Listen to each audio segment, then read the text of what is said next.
Tambuka gikobwa haranira iryo kamba wihesha agaciro mwana wanjye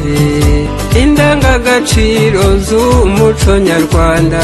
zizakubera iteme rigutembesha hirya iyo mu mahanga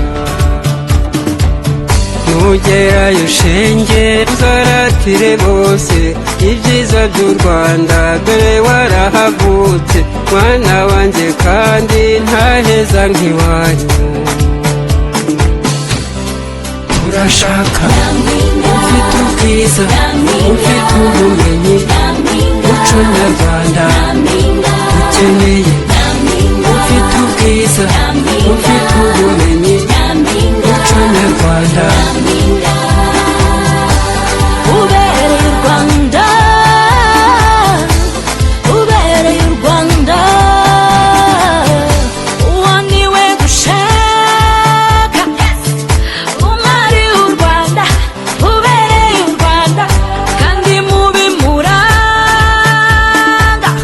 habemo ubumenyi habemo n'umuco arangwe n'ingendo nziza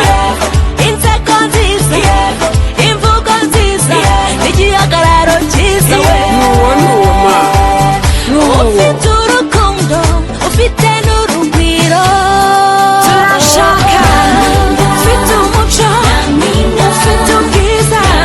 ufite urugwiro dukeneye ufite umuco ufite ubwiza ubereye u Rwanda ubereye u Rwanda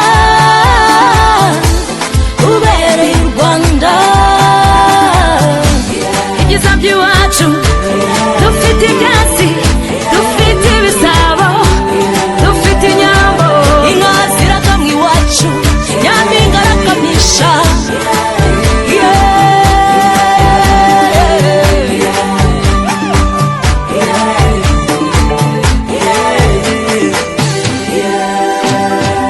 You the beauty, the brand, the culture, yes,